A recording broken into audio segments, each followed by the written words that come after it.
নেতা নয় জনতা নিয়ে আমি পারাদীপ আজ চলে এসেছি কুচবিহার লোকসভা কেন্দ্রে। কুচবিহার লোকসভা কেন্দ্রের অন্তর্গত দিনহাটায়। দিনহাটায় বললেই মনে আসে পঞ্চায়েত নির্বাচন, তারপর বিধানসভা নির্বাচনে সেই দিনগুলো, যে দিনগুলোয় হিংসা, দেশ, হানাহানি ভরে গেছিল কুচবিহার। আবারও একটা ভোট, লোকসভা ভোট। আর সেই লোকসভা ভোটের আগে কেমন আছে দিনহাটা, দিনহাটার মানুষজন তারা কি চাইছেন, সরাসরি তাদের সঙ্গে কথা বলবো। গ্রাম বাংলার চেনা ছবি, দুপুরবেলা গাছের ছায়ায় এখানে তাস খেলা চলছে। এই যা তাস পেয়েছে 20 ডাকবেই। যারা খেলছেন দল করে, তাদের একজনের 4টে লাল খুলেছে, আরেকজনের 2টা কালো। 2টা কালো। 2টা কালো কার? 2টা কালো আমার গেল। হ্যাঁ, আমার গেল। সেই তাসের বাজি গেছে যাক, কিন্তু সামনে ভোট, ভোটে না যায়। হ্যাঁ, ভোটে যেন থাকে। ভোটে তো থাকবে। হ্যাঁ, তো ভোট তো দেবেন নাকি? হ্যাঁ, ভোট তো দেওয়া লাগবে। কোচবিহারের ভোট মানেই ভেটাগুড়ির ভোট, দিনহাটার ভোট মানেই কিন্তু সেখানেও হানাহানি পেটাপিটি। হ্যাঁ, হানাহানি পিটাপিটি তো হচ্ছেই, চলছে এইভাবেই। কোচবিহারের ভোটে আপনাদের এলাকায় এত হিংসা হয় কেন? কি করবে আর সবাই ইজ্জত গুলো কি করা দরকার বলে? এত হিংসা হয় কেন আপনাদের এখানে? বামফ্রন্ট 33 বছর করছি না, সুস্থ মতো ভোট দিছি, যার ইচ্ছে তাকে ভোট দিছে, কোনো হানাহানি কোনো ছিলই না। এই পঞ্চায়েত দাঁড়াইছে, ও পঞ্চায়েত দাঁড়াইছে, এক জায়গায় যে চা পানি খাসি। টিএমসি সরকার আসলো, যাক ভালোই করলো, করার পর হাই কপাল, জেতার পর কার বাড়ি ভাঙা, কার ঘর ভাঙা, কার হাত ট্যাং ভাঙা, এই যে সন্ত্রাস শুরু হলো। ও পার্টির নাম করলে ফিটাও, ও পার্টির নাম করলে ফিটাও। তারপরে তো এই যে এইবার পঞ্চায়েতে ভোটত তখন 2 অঞ্চলে দখল হয়ে গেল, এখন বাস মারামারি ডাঙাডাঙি শান্তি করে গেল। এখন সব, হ্যাঁ, এখন চুপচাপ, আসবো পেঁচালে নাই, কোনো পেঁচালে নাই। ভোট এলে তখন জিনিসের দাম কমে, আর ভোটে গেলেই আবার তো জিনিসপত্রের দাম বেড়ে যায়। তখন তো ওরা রাজনীতি পাওয়া যায়, তখন তো ওদের খুশি, যখন যা করবে তখন তো এই রেট বাড়াবে, সেটা তো জনসাধারণ চাই যে খরিদ করতেই হবে। আচ্ছা, এই যে রাম মন্দির হলো, কেমন হলো? মানে ভোটে তার প্রভাব পড়বে? না, কেন ওটা তো প্রভাব পড়ার কোনো কথা নয়, সেটা বিরোধীরা প্রভাব পড়বে। উত্তরবঙ্গের মানুষ তারা কি চায়, মানে এই ভোটে তারা কি চায়? উত্তরবঙ্গের মানুষ, আপনারা তো উত্তরবঙ্গের মানুষ, প্রত্যন্ত অঞ্চলে। উত্তরবঙ্গের লোক সম্পূর্ণ চাইতেছে যে আমরা শান্তি চাই, অশান্তিতে না। আমরা গরিব মানুষ, সাধারণত কাজ করে খাই, আমরা চাবো যাই হোক দিনমজুরি কাজ করবো, রাত্রিবেলা একটু শান্তিতে ঘুমাবো, সবাই মিলে মেলামেশি করে চলবো, আমরা এইটুকুই। ভোটে কি চাও? ভোটে আমরা তো চাই শান্তি, দেশের শান্তি আসুক। কৃষকদের জন্য এত প্রকল্প, এত ভাতা দিছে, আপনি পেয়েছেন? হ্যাঁ, পাশেই আমার আবাস যোজনায় ঘর পাইছেন? না, কোনো ঘরটর কোনো কিছু দেয়নি। কেন দেয় নাই, আমাদের লিস্টে নামই নেই। বলছেন আপনি, পঞ্চায়েতে বলছেন? হ্যাঁ, পঞ্চায়েত আসি চেক করে গেছে, ওই যে ঘর, ওই যে ভাঙাচুর ঘর দেখা যায়। পঞ্চায়েত কোনো গাড়ি করে না। আর এই আপনাদের এলাকায় এত অশান্তি হয় কেন ভোটে? এত ওই যে 2 দলের লড়াই, এক পার্টি জিতলে আরেক পার্টি এসে বাড়ি ভাঙচুর করে, আরেক পার্টি কয় যে ভোট দাও, এটা করি ওটা করি, না হলে ভাঙচুর করে। এই দিদি না মোদি কি হবে? কি এখন হবে? দিদি না মোদি? দিদির গ্যারেন্টি না মোদির গ্যারেন্টি? কেমন? ওইটা তো আমি পারবো না। না, এগুলো হচ্ছে মানুষের। হ্যাঁ, এখন কে কার মনে কি আছে ওইটা তো বলা মুশকিল না। কোচবিহারের দিনহাটা বিধানসভা, আর দিনহাটা বিধানসভার অন্তর্গত ভেটাগুড়ি 1 আর 2 ব্লকে এই মুহূর্তে আমরা রয়েছি। এবং সেখানকার মানুষ তারা ভোট তো ভোটাধিকার তো প্রয়োগ করবেন, কিন্তু তারা যেটা চান, তাদের যেটা প্রথম চাওয়া, সেটা হচ্ছে শান্তি। কারণ নির্বাচনে এখানে হিংসা, দেশ, হানাহানি এগুলো একদম চেনা ছবি হয়ে গেছে। আমার যে স্বামী তো কাজ করতে পায় না, বেতার ঠেলায় আমি তো কাজ করতে পাই না। ভাতা করলাম, ভাতাটা হল না, 4 বার করলাম, 4 বারও হল না, তাহলে আমি কিভাবে চলবো? চলে কি করে? কি করি চলে? যখন করে যে আমার স্বামী পায়, ওইটা দিয়ে কোনো মতে চলি।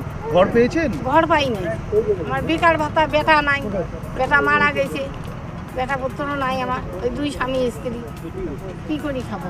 ভোট তো দেবেন? ভোট তো দেই, ভোট তো দেই। কি ভেবে ভোট দেবেন? কি চাইবেন ভোটে? ঘর চাই, ঘর একটা দাও, হ্যাঁ, টাকা পয়সা দেওয়া আর কি চাই বাবারে। আপনাদের এখানে ভোটে এত হিংসা হয় কেন? হিংসা আর কি, এখন জানিনি তো যে পরিস্থিতি চলছে চারিদিকে, এইভাবেই চলবে। মানে কি হয় এখানে, কি হয়? এখানে তো খুব ভোটের আগে আগে কেতাল ঝগড়া, মারামারি, তারপর বোম ঢেলাঢেলি এইসব হয়। তো আপনারা ভোটের আগে কি চান, কি বলবেন?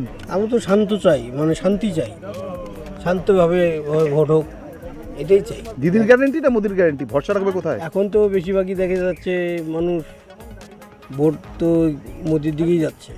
আচ্ছা, এই যে রাম মন্দির হলো, ভোটে প্রভাব পড়বে? কেন পড়বে না? ওই এত সুন্দর কাজ করছে আমাদের রাম মন্দির, অনেক দিন পরে আমরা পাইলাম। আমাদের হিন্দুত্ব বজায় রাখতে হবে, আমরা রাম মন্দিরকে রাম পুজো করব। রাম মন্দির হয়েছে জানেন তো? হ্যাঁ, রাম মন্দির তো হয়েছে জানি। ব্যাপারটা তো ভালো নাকি? আপনার খুব ভালো। ভালো, আমরা হিন্দু মানুষ, আমাদের পক্ষে ভালো। কি ভেবে ভোট দেবেন? উন্নয়ন ভেবে ভোট দেবো। কি উন্নয়ন? যারা ভালো করবে তাদের পক্ষে ভোট দেবো।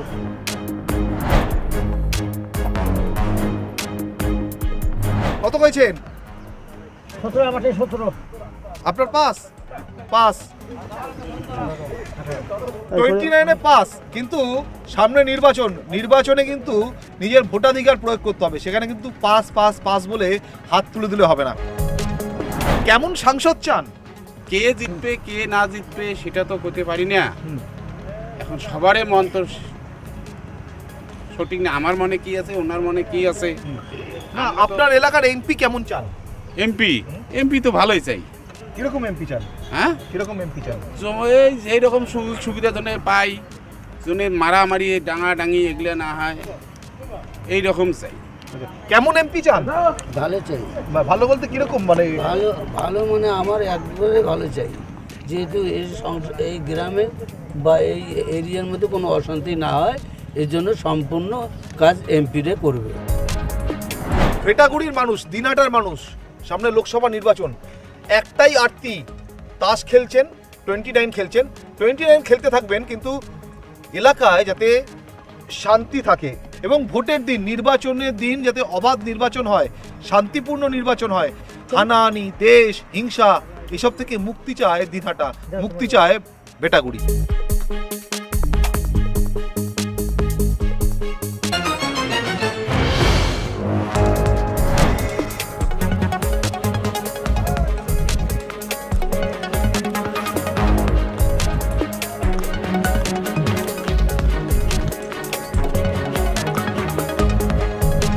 নমস্কার, নেতা নয় জনতায় আপনাদের স্বাগত। আমি হিরণ রয়েছি আপনাদের সঙ্গে। আজ আমি মুর্শিদাবাদ লোকসভা কেন্দ্রের মুর্শিদাবাদ বিধানসভায় ঘুরে দেখব আমজনতা কি ভাবছেন, কি বলছেন, তারা ভোটের আগে কোনগুলোকে ইস্যু করতে চান, তাদের কাজ হয়েছে না হয়নি।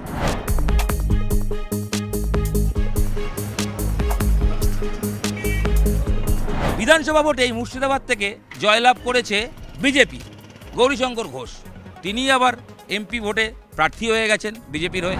মোহাম্মদ সেলিম, তিনি ভোটে দাঁড়িয়েছেন কংগ্রেস সমর্থিত। সেক্ষেত্রে কংগ্রেসের ভোট ব্যাংক এই মুর্শিদাবাদে কি হবে, কোন দিকে যাবে, বাম পাবে তো?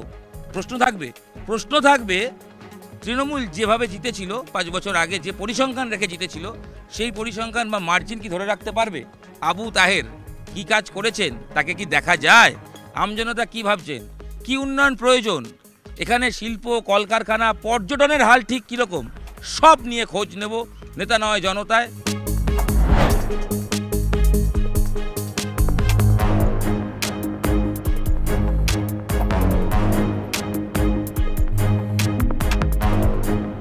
কি মনে হচ্ছে এইখানে লোকসভা ভোটে কি হতে পারে? এই বিধানসভায় আবার এই মুর্শিদাবাদ তো জিতে গেছিল বিজেপি, মুর্শিদাবাদে বিজেপির উত্থান হয়েছে, তার মানে বিজেপিকে তো এখানে জিতেনি, জেতানো হয়েছিল।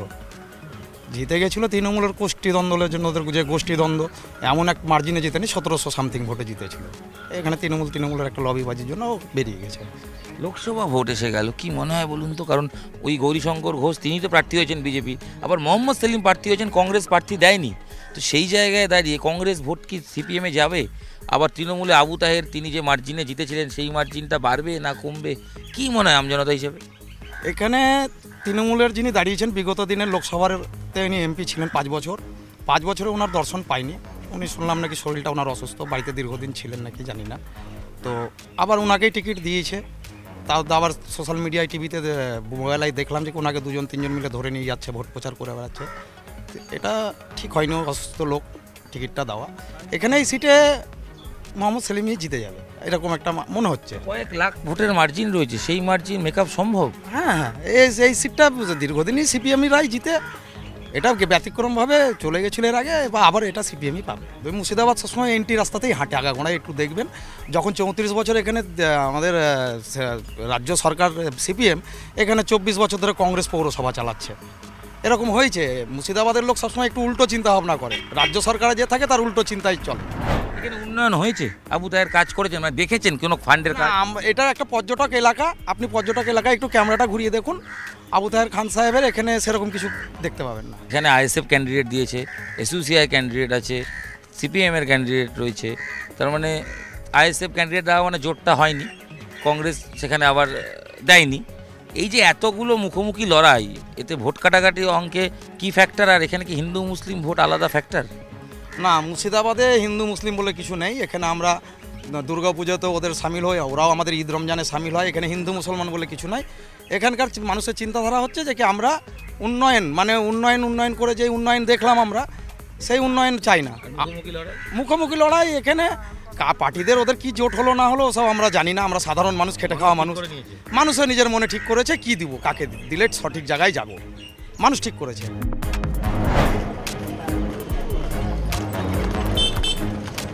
মুর্শিদাবাদের ইতিহাস বলছে প্রথম সময় কংগ্রেস, পরবর্তী সময় একটা সময় 8-এর দশক থেকে দীর্ঘদিন বাম, তারপর আবার এখানে কংগ্রেসে আব্দুল মান্নান তিনি জিতলেন। দেন 2014 সালে আবার এখানে লেফট ফিরে এলো, আবার 19-এ গিয়ে তৃণমূল। মুর্শিদাবাদের লেফট, ওভারঅল মুর্শিদাবাদ লোকসভায় লেফটের ভোট ব্যাংক কি এখনও আছে? লেফটের ভোট ব্যাংক অল্প কিছু আছে। এখানে আবু তাহের দাঁড়িয়েছেন, এসইউসিআই ক্যান্ডিডেট রয়েছে, এখানে আমি দেখতে পাচ্ছি আইএসএফ তারও ক্যান্ডিডেট রয়েছে, আবার বামেদের পক্ষে মোহাম্মদ সেলিম তিনিও দাঁড়িয়েছেন। লড়াইটা কি কঠিন, মানে হাড্ডাহাড্ডি হবে মনে হচ্ছে, বা মোহাম্মদ সেলিম দাঁড়ানো সে পক্ষে, ফলে কি লড়াইটা আরও কঠিন হলো? মোহাম্মদ সেলিম দাঁড়াতে কঠিন ভালো কোনো কিছুই না, কারণ কংগ্রেস আর আপনার কংগ্রেস আর বামের ব্যাপারটা এসে গেছে, অনেকে নিচ্ছে অনেকে নিচ্ছে না, বুঝেছেন? এখানে যে কার সঙ্গে কোনটার ফাইট হবে বলা কঠিন। মানে জোটে ভোট পাকিয়ে গেছে, ভোট পাকিয়ে গেছে। আইএসএফ এর ভোট ব্যাংক আছে মুর্শিদাবাদে? কিছু আছে, অল্প কিছু। আবু তাহের এখানকার যে এমপি, তাকে দেখেছেন বা তার ফান্ডের কাজ, টাকা দিয়ে কাজ হয়েছে? হ্যাঁ দেখেছি, মুর্শিদাবাদে এসেছে, ঘুরেছে, এবং তাদের মিছিলেও গেছি। কখনো হয়তো বলেছে যেতে হবে রেলেতে গেছি গাড়ি নিয়ে, সবাইকে নিয়ে গেছি। ওই যেরম নেতা সবাই ভাষণ দেয়, বাড়ি গেলে ব্যাস আলু ভাতে নুন ভাতে এই হয়ে যাচ্ছে। এখানে কংগ্রেসের তো একটা ভোট ব্যাংক রয়েছে, কংগ্রেস প্রার্থী দেয়নি, আবার আইএসএফও দাঁড়িয়ে পড়েছে, এসইউসিআইও আছে। সেক্ষেত্রে লড়াইটা কি হাড্ডাহাড্ডি হবে বলে মনে হচ্ছে, নাকি অ্যাডভান্টেজ তৃণমূল বা আবু তাহের? পৃথিবীতে মানে সব কিছু কম্পিটিশন, তো এখন যার জোর আছে সেই রাজত্ব করে যাচ্ছে। আমার যদি দুটো ভাই থাকে, আমি দুজনের সঙ্গে মারামারি করতে পারবো, বলতে পারবো যে চলো ঠিক আছে। আর যদি না থাকে তাহলে আমাকে দু চড় দিলে আমি চুপ করে বাড়ি চলে যেতে হবে। লোকবলের কথা বলছি। হ্যাঁ, লোকবল কার আছে এখন? তো সবই, আর আমি ওটা ওপেনলি বলতে চাই না, সবারই লোকবল আছে, যেটার লোকবলের ক্ষমতা বেশি আছে তারাই জিতবে। কংগ্রেসের কি এখানে যে ক্ষমতা কমেছে? ক্ষমতা একটু বেড়েছে আগের থেকে। কংগ্রেস বেড়েছে? হ্যাঁ।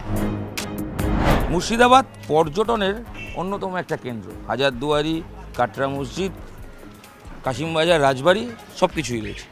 মুর্শিদাবাদের পর্যটনের হাল কীরকম দাদা? আপনারা তো দীর্ঘদিন এখানে ট্যুরিস্টের কাজ করছেন, মানে গাইডের কাজ করছেন। না, এখন ভালো, পর্যটন সব রকম পরিষেবা এখানে পায়। পৌরসভা যেমন রাস্তাঘাট ভালো করেছে, লাইট, জল সবই ব্যবস্থা ভালো আছে। পর্যটনের ক্ষেত্রে কোনো অসুবিধা নেই, লোক আসছে। হ্যাঁ, এখন 12 মাস পর্যটন, 12 মাস আছে। এখন 12 মাস, আগে যেমন 2 মাস সিজন ছিল, ডিসেম্বর টু জানুয়ারি, এখন 12 মাস পর্যটক এখানে আসে। আচ্ছা, এই যে এমপি এখানকার আবু তাহের, তার ফান্ড থেকে এখানে কাজ হয়েছে, উন্নয়ন হয়েছে, বা তাকে দেখেছেন? তাকে দেখা যায় মাঝে মাঝে, কিন্তু কাজ কী হয় সেটা বলতে পারবো না অতটা। এবার লড়াই মুর্শিদাবাদে কতটা কঠিন মনে হয়? কঠিন, টাফ আছে। হ্যাঁ, টাফ আছে। মোহাম্মদ সেলিমও দাঁড়িয়েছেন। হ্যাঁ হ্যাঁ, জানেন তো, কংগ্রেস ক্যান্ডিডেট দেয়নি, তো আবু তাহের, মোহাম্মদ সেলিম, অন্যদিকে গৌরী ঘোষ হচ্ছে বিজেপি, আবার এসইউসিআই দাঁড়িয়ে গেছে, আইএসএফও দাঁড়িয়ে গেছে। এত মুখী লড়াই, কি মনে হয়? একটা তো লড়াই চলবেই, একটা তো লড়াই হবে ভালো মুর্শিদাবাদ সিটে।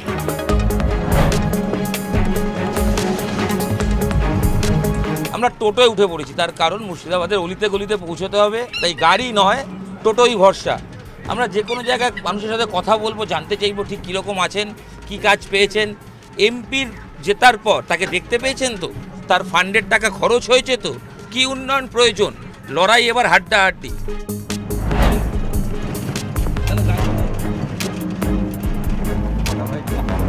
দাদা মুর্শিদাবাদের হাল কীরকম? ভালো হাল আছে আমাদের মুর্শিদাবাদের।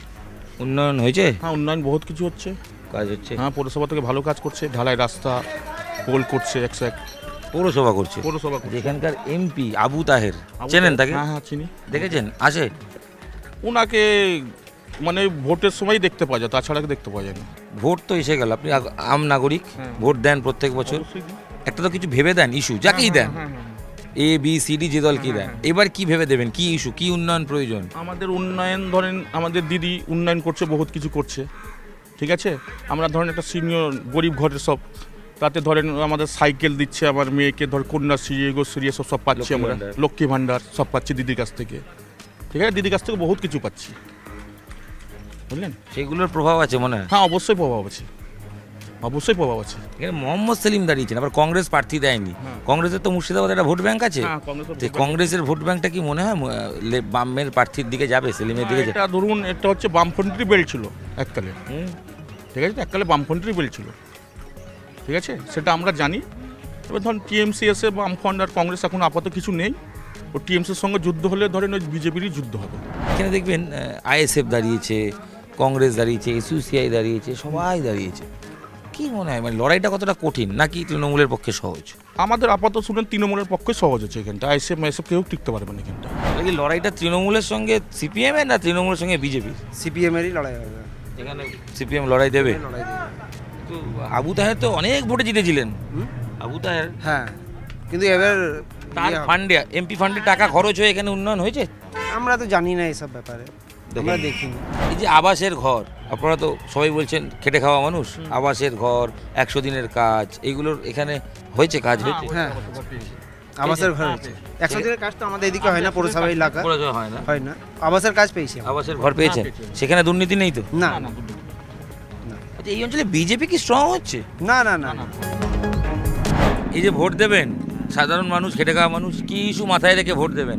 ভোট বলতে গেলে আমার নলেজে যতটা আছে কি যে ভোটের সিস্টেমটা দেখেন, যদি বিজেপি আসে, দেখছি আবহাওয়া বিজেপির, তাহলে আমি বিজেপি।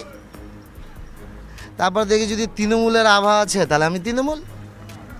আমি কাকে কি দিব, ভোট দিব, সেটা আমার ব্যক্তিগত ব্যাপার। আচ্ছা, মোদি গ্যারান্টি, দিদি গ্যারান্টি, কোন গ্যারান্টিতে ভরসা করছেন? সত্য কথা বলতে গেলে কি বলেন তো, তৃণমূল, বিজেপি আর সিপিএম। আমাদের ভারতে যদি পার্টি পলিটিক্সটা উঠে যায় না, আর একটাই শাসন যদি থাকে, তো বোধহয় আমাদের ভারতের কিছু উন্নতি হবে। এরা মানে কি বলেন তো, মানে বাস্তব কথা, আমার সঙ্গে কী হবে না হবে আমি জানি না। এরা একটা মানে রুই পোকা চিনেন, এই ধরনের একটা রুই পোকা এরা। বলছেন সবাই সমান? পুরো দেশের মধ্যে একটা আছে লঙ্কা, ওখানে থাকে রাবণ, তো জায়গায় জায়গায় চলে ছিটিয়ে গেছে, মানে ওখানে যে বসবে সে তো ভাই কাটমানি খাবেই, কিছু করার না। সিংহাসনে বসলেই কাটমানি? হ্যাঁ, খাবে, একটু না হলে একটু খাবে, খেতেই হবে। আচ্ছা, গ্যাসের দাম কমানো, পেট্রোলের দাম কমানো, কমানো কোথায়? এগুলো আমি যখন প্রথম নিয়েছিলাম গ্যাস, তখন নিয়েছিল 7,000 কত টাকা, মানে দাম দিয়ে নিতে হয়েছিল। তখন কিনতাম আমি গ্যাসে আপনার 425 টাকা দিয়ে, এখন আমাকে কিনতে হয় আপাতত, মাঝে তো অনেক দাম বেড়ে গেছিলো, এখন 830 টাকা। তা পাই আমি ভর্তুকি কত, 26 টাকা।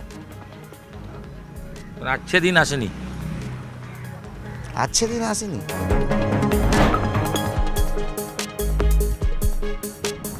ঘুরে দেখলাম মুর্শিদাবাদ কেন্দ্র, কথা বললাম আমজনতার সঙ্গে, কখনো টাঙা, কখনো টোটো, সব কিছুতেই আমরা চড়েছি, ঘুরেছি আর কথা বলেছি সাধারণ মানুষের সঙ্গে।